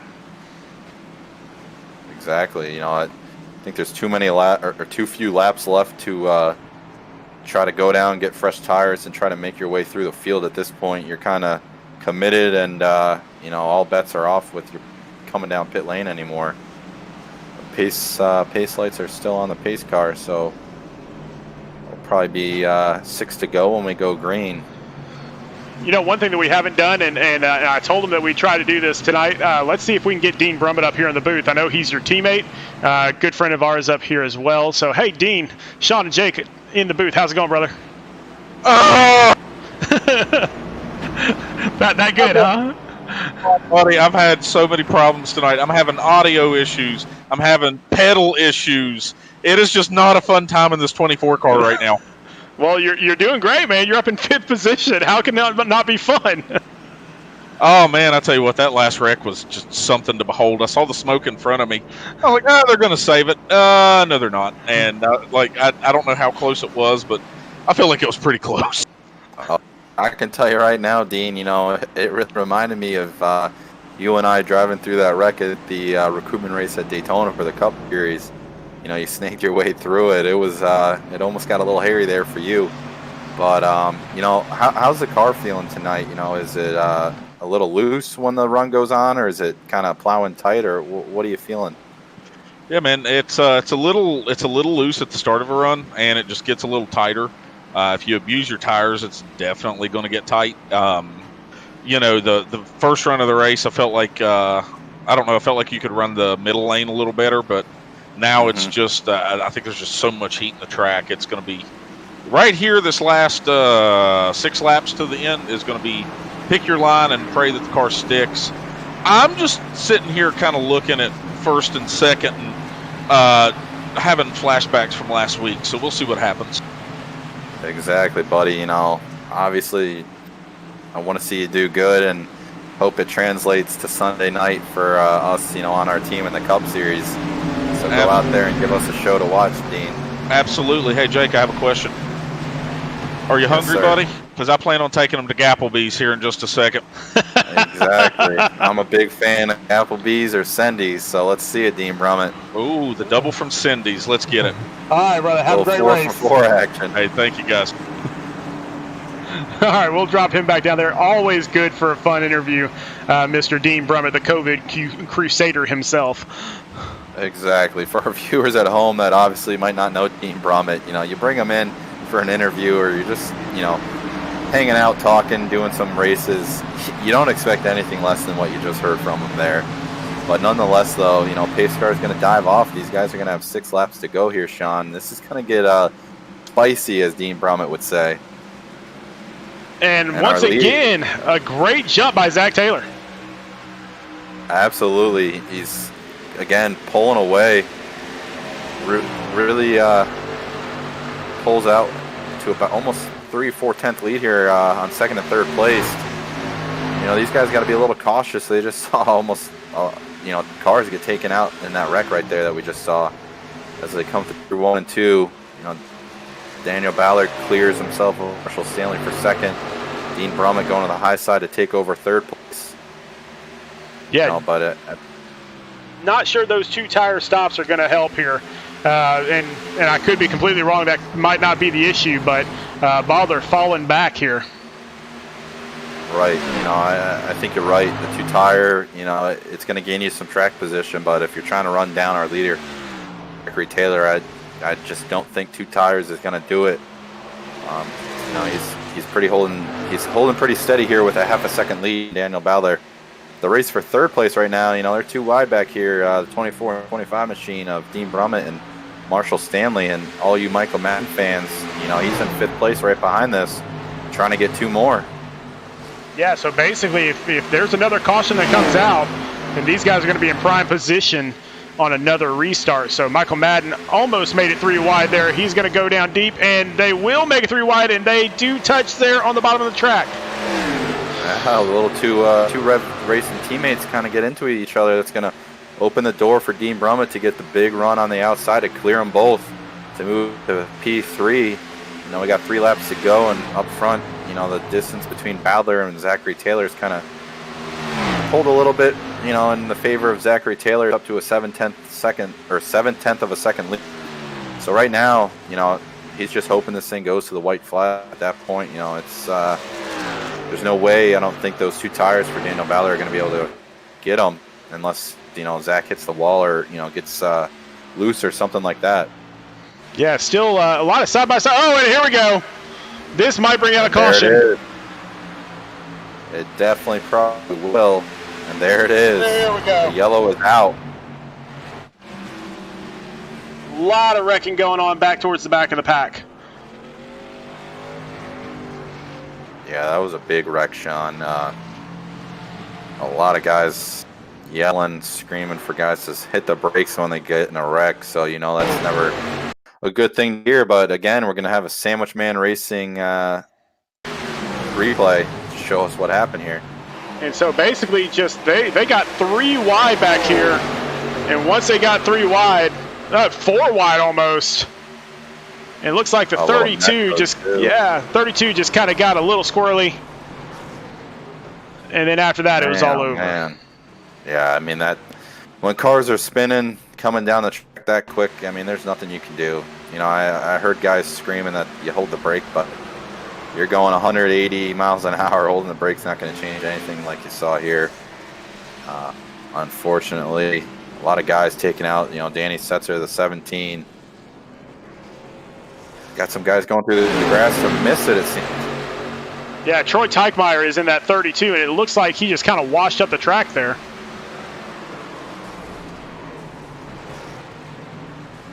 And just nowhere to go with Aaron Gerwitz. You know, had stopped spinning and was just stopped, and guys are just, you know, maybe not seeing it if they're too tucked up behind someone, and, you know, just hitting them, causing more reaction, chain reaction, I should say, to the wreck. You know, a lot of guys taken out. You know, probably have to come down pit lane and use a fast repair if they still have it. So the onboard from Nick Gowan, and then you can see everybody coming across the infield. Oh yeah, a ton of carnage there. You know, looks like we're running a demo derby at that rate with that many cars running through the grass. Kentucky Speedway is getting their grass cut Sunday night, if you ask me. And they're getting it for free too. So here we go. Zach Taylor. Zach Taylor still maintains that lead, but that is something that Daniel Bowdler desperately needed. Oh, without a doubt. You know, it's going to put him to the outside of him, and, you know, you got Dean Brummett in 3rd place. You know, he's really, really good at restarts as well. So, and obviously, I don't think Zach has really raced with Dean, so, you know, he doesn't know that about him. So, you know, you got 2 guys right behind you if you're the 14 car that are, you know, really, really good on restarts, and, you know, they're really hard drivers that, you know, they want to come up there and get that one. You know, that 6 car, you know, wants to get the victory lane. You know, and Dean Brummett dropping down here wants to get a win. Why not? So this is going to be interesting.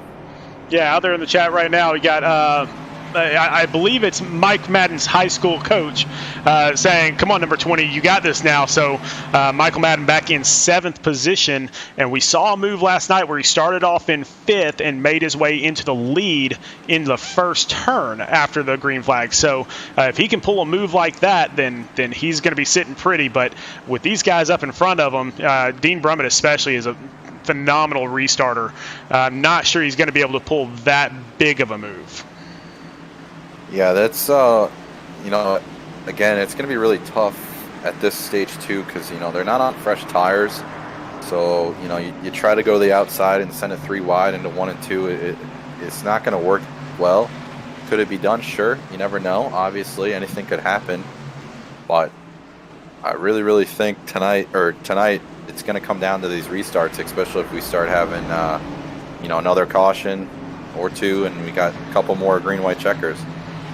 Well, this will be green-white checker number 1. We do allow 3 green-white checker attempts. So on the 3rd green-white checker, if we get another yellow flag, then we will end under caution.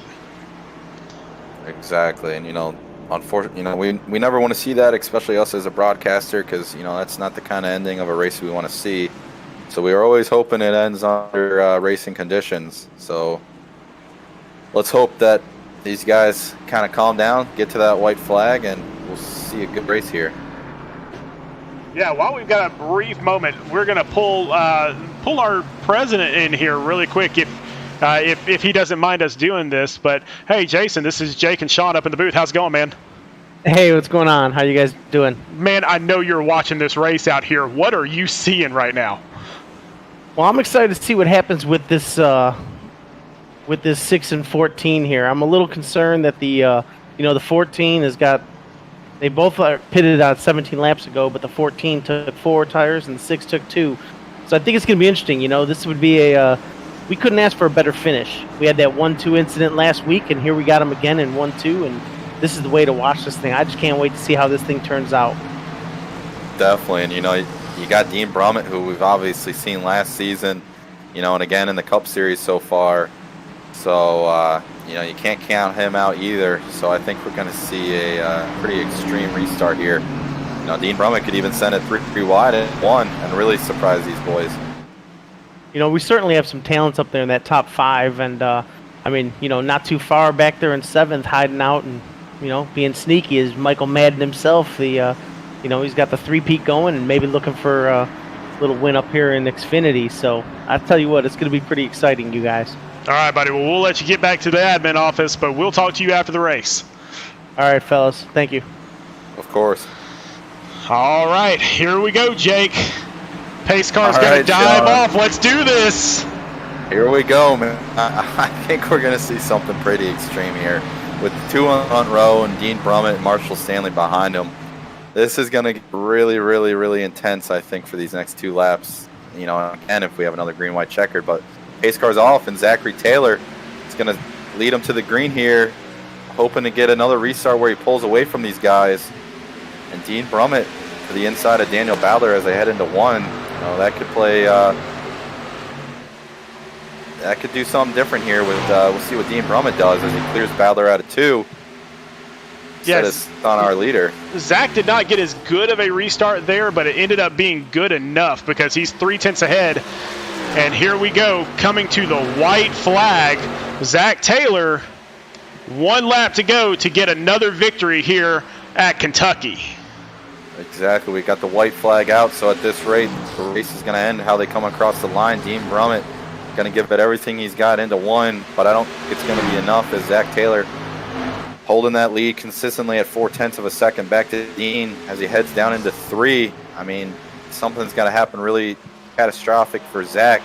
Dean Brummett sent it a little bit to try to get to him, but Zachary Taylor is going to come off at turn 4, going to bring that 14 machine for Tank Racing to the line as he goes back-to-back here in the SRN Xfinity Series with the Blue 150 at Kentucky. Zachary Taylor with the win, Sean. So both of our leagues, so Truck Series had back-to-back winners in weeks 1 and 2, and now Xfinity Series has had back-to-back winners in weeks 1 and 2. So maybe that's a trend. Well, I hope it's not a trend, Sean. Obviously, I run in the Cup Series, but we'll see what happens. Anything could happen. But yeah, that's a good point. Obviously, both the leagues have gone back-to-back. That was a heck of a restart there by Zachary Taylor. Props to him for getting it in again for Tank Racing, going back-to-back. That's good to see for them. Obviously Daniel Bowler brings it home 3rd. For our Michael Madden fans, he came home P7. So a lot of good stuff I think we saw from this race. And Zach Taylor is going to get his opportunity here to spin those tires and burn it down. Yes, he does, and he's going to do it for all of our fans watching. Are you seeing a trend that, could he be doing this 5, 6, 7 times this year? At this rate, he's been pretty dominant here tonight, so it's hard not to say no to that. Yes, it is. And so He is just, and then here comes Mike Lepicki. Great teammates there. And Tank Racing had its struggles last season in the in the Mid-South Madness League, but this season seems like they've got it on lock. They definitely did. It's not like they were doing anything wrong. It just seemed like things weren't going their way last year. They had speed, and whether it was just strategy or just getting involved into an accident, they just weren't getting the results that I know they all wanted to have. But this year has started out strong. Obviously, Zachary Taylor bringing home back-to-back wins to start off the season. And Dean Brummett, jumping down here from the Cup Series, comes home P2. Yep, in third, Daniel Bowdler for R&D Motorsports. Fourth, Marshall Stanley for Rev Racing, so a great finish for him, a very quiet finish for him. Dylan Patterson in fifth for R2D2, and then Gregory Joyner for Bronco Motorsports in sixth. And then seventh place, we got the fan favorite out in the YouTube chat, Michael Madden, the independent driver here, drives for Rev Racing in the Truck Series. Eighth place, we got Ryan DeCum of H2K Motorsports. Ninth place, Zachary Taylor's teammate, Mike Lepicki out of Tank Racing. And rounding out the top 10, we got Bo Tiffany out of Team SRN. Yeah, we've got Josh Marcy from H2K up in 11th. Nathaniel Mond from Bronco Motorsports in 12th. Our new driver, Rhett Tucker, in Independent. So he had the lead there for a little while. Had a great run going. It finishes in 13th. Dustin Scruggs from H2K in 14th. Kevin Winker from R2D2 Motorsports in 15th. And then 16th, we got Mark Brown out of Rev Racing again. And then 17th, Stan Howland out of Team SRN.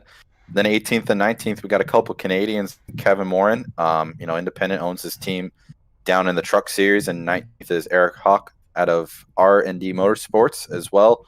Rounding out the top 20 tonight at the Bluegrass 150 is Emerson Arden out of Tank Racing. All right, well, let's see if we can't get our third place finisher, Mr. Daniel Bowdler, up here in the booth with us. Hey, Daniel, this is Sean and Jake up in the booth, man. How's it going? Pretty good. Good deal, man. You had a great run there. I saw that you took those two tires on that last pit stop. Is that what did it? I mean, I had to take two tires there and get myself back up in the running order. We tried a little pit strategy there at the end, and I think it would have played out well for us if that would have went green to the end. But that late caution kind of screwed me up, put me back behind on some track positions, so need to gain a little back. So I got to ask Daniel, and I know a lot of our viewers are going to want to know this. If you had the opportunity on one of those last restarts, to give the bumper to Zachary Taylor, would you have done it? Oh, I don't know. That's just kind of depends on the situation. There, me and him know where we stand on things. We've talked about it a little bit. I don't know. I don't know that I'd have just gave it to him there. He ran a good race tonight. I mean, he was class of the field. I didn't really have anything for him at the end. I mean, I would have had to completely dirty punt him if I was going to do it. And that's not how I like to do things. So I was pretty aggressive blocking him earlier on in the race. So I think he understands where we're at, and we'll move on from there. I'm not one to intentionally wreck anybody. Yeah, I mean, so let's talk about that early part of the race, because there was a long green flag stint there where you guys just traded back and forth, and definitely when it's that close proximity, and not worrying whether it's Zach Taylor or anybody else, what's going through your head as somebody, I mean, just is putting that type of pressure on you? Are you just running your race, or are you trying to, keep him behind you? I think I could have done a little better job running my own race there. Got myself out of shape a few times, throwing some aggressive blocks that maybe I didn't need to do. But, I mean, as fast as he was, I just didn't feel like I needed to let him back in front of me without putting up the biggest fight that I could, because I think he would have just drove away and got me out of position for any kind of a pitch strategy there at the end. So that's all that was. It just came down to kind of the way my race had been going, that I just tried to get a little defensive there. And I don't know. We got to stay focused there. I think he did an overall really good job, and I guess I did a good job because we never wrecked. So no, he's a pretty good driver. We'll work through our stuff. Oh man, definitely. Go ahead, Jake. Obviously, unfortunate what happened to you last week. Obviously, racing with you last year. I know you got the speed. You're one of the top drivers in the series. So, you got to be happy coming home P3, obviously, after what happened last week. Obviously, a heck of a run tonight. And I just got to ask you, with staying out longer than everyone else, you were just trying to get, a lot more, a gap in between when you pitted versus them, so you could start reeling them in. That's what you were trying to go for there on that final green flag pit stop. I was kind of hoping my tires would cycle around, and just give myself, 5 extra laps that I didn't have to try to outsave somebody, just gives me that little bit of buffer. That was my whole thinking. I didn't think I could outsave him straight up. I hadn't been doing that earlier in the race, so had to try a little something there. But no, overall, worked out good for us. I was glad to get Sparkle and Shine Auto Detailing up there in the top 5 this week. Feel like we could have had a win last week and had some misfortune there at the end and ended up 16th, I believe. But good to get them back up front and for them giving me this opportunity. Well, man, you are moving up the standings quickly, and so keep that car up there, and hopefully we'll see you in the playoffs at that point. So great job tonight, P3, and we will talk to you next week as we head to Darlington. Sounds good, guys. Thank you. Of course, great run, Daniel. All right, now let's here we go. Here we go. So everybody, just hold on to your seats because everybody buckle up at home because we're about to get the COVID Crusader once again, and we call him the COVID Crusader because he actually. The quick story about Dean Brummett before we interview him here. He had coronavirus. He was in the hospital with coronavirus, but it was the playoffs, and he did not want to miss a race. So he got a computer into the hospital and raced that night and made it into the next round of the playoffs. So the COVID Crusader himself, Dean Brummett, how's it going, brother? Playoffs? Talking about playoffs? Oh, man. That was a fun one, buddy. I absolutely sucked in qualifying. And like I said, just blew all my practice time trying to get this computer and everything right. And I had about every issue you could imagine. So to rally for that, I mean, it was, I came into pit coming to the 40 to go. And I decided, well, I can go about 40 laps on fuel. I'll go ahead and stop, see what track position I pick up. And then I had fallen the cars that pitted at the end of the run were starting to come with the tires that were 2 seconds faster a lap. And I'd gotten up to second and fell back to 6th or 7th, and then the caution came out, and me and Jordan Sailors were on the mic together, and I said, "Oh boy, we're getting ready to see how bad this is going to get." Definitely, majority of the race saw you back in the middle of the pack there, obviously, and then you found yourself, up front. Did you think you had anything on any of those last few restarts there for Zachary Taylor? Oh yeah, that very last restart, man. I mean, I felt like it went great. I mean, managed to get to Daniel Bowdler's inside and clear him heading out of turn 2, and we got down to turn 3. I mean, the car just rotated like crazy, and I closed up just a little bit on Zach, and then that white flag lap, I closed in on him a little more. I mean, just didn't have unfortunately, just didn't have enough time to do it, but. I'm looking here at lap times, and just that last 2 laps, we ran almost an identical time. I think I outran him by 100th or so of a second, but maybe just a little more time, I might have had something. But to drive from 27th to 2nd, I'm especially part-time in here, I'm not going to complain. Well, take us through that decision to part-time here. So a lot of people don't like Kentucky for whatever reason. And so what made you decide to use one of your 4 races that you're allowed to come down to the Xfinity on Kentucky?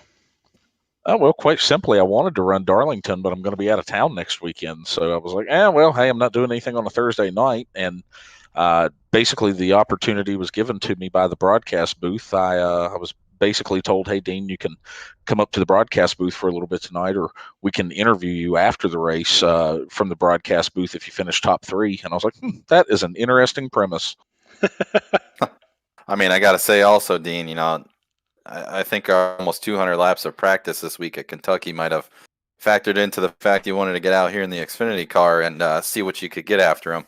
It might have done a little bit of it. This car, though, I mean, it drives nothing like that Cup car. Like, I mean, there's little things you can take each and every track, and some of them you can kind of put them together. But man, there's just there is not a lick of a everything I've learned this week practicing the Cup car that I translated into this one. Those Cup cars, you got to run a completely different line, and where this one just has so much more power, you could kind of rotate it more off the corner with the right rear if you had to. You don't want to just to burn it up, but you could if you had to. Well, man, Definitely. we're gonna get a chance to see what you're gonna do this weekend. So everybody, definitely tune in on Sunday, because we forgot to even announce this at the beginning of the broadcast. But there's a huge announcement on Sunday. So huge announcement on Sunday at the Cup Series race.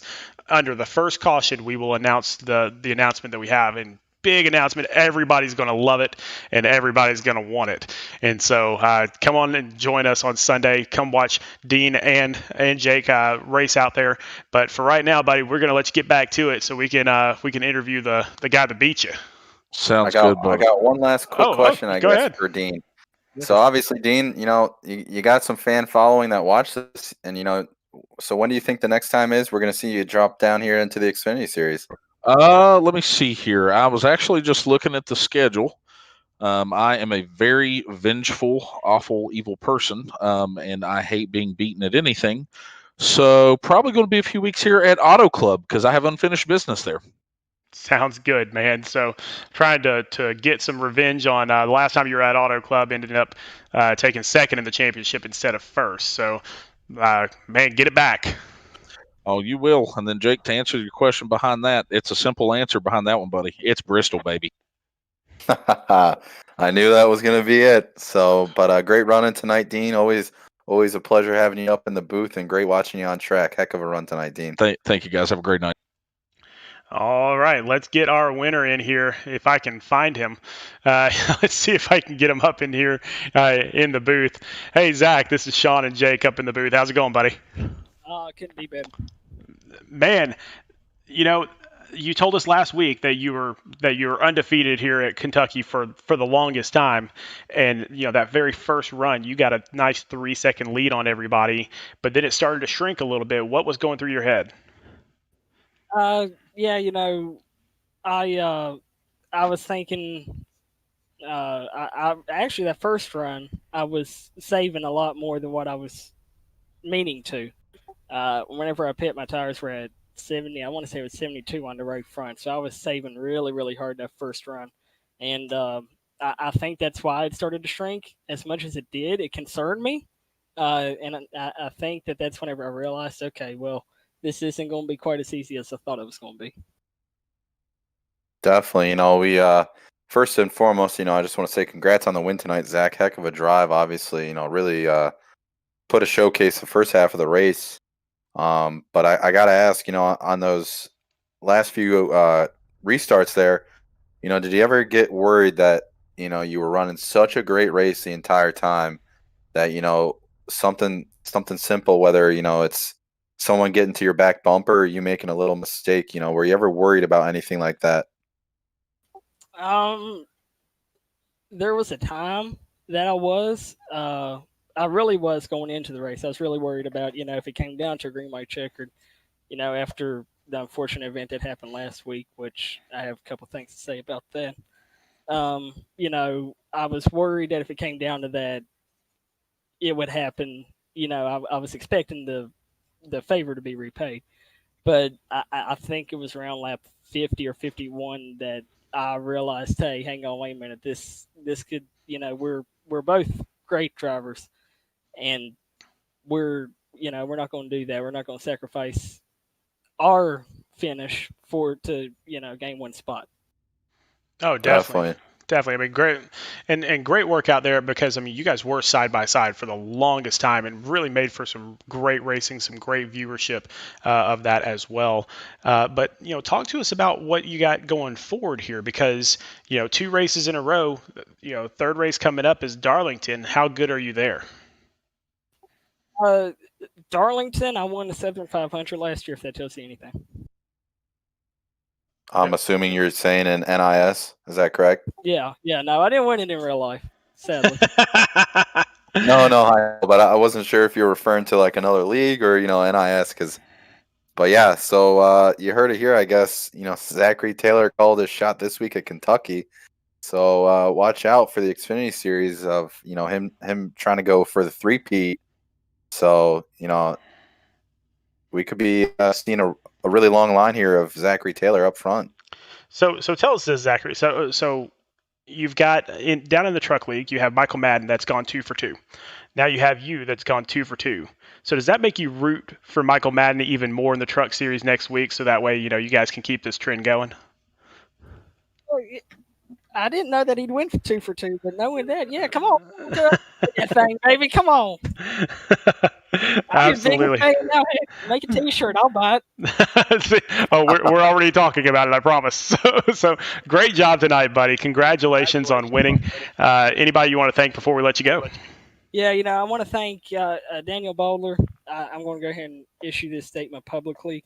Last week's incident on the last lap was unintentional, 100% unintentional.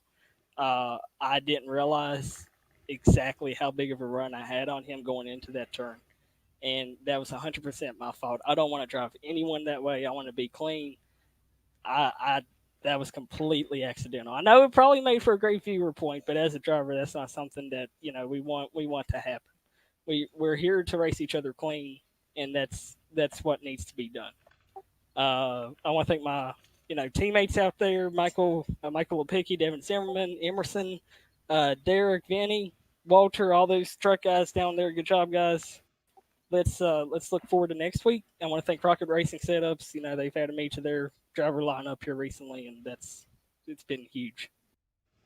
Absolutely, and I gotta wonder, Zach. You're reeling off these wins in the Xfinity Series. Have you thought about stepping up and coming and racing with myself and the rest of the Cup Series Sunday night at all?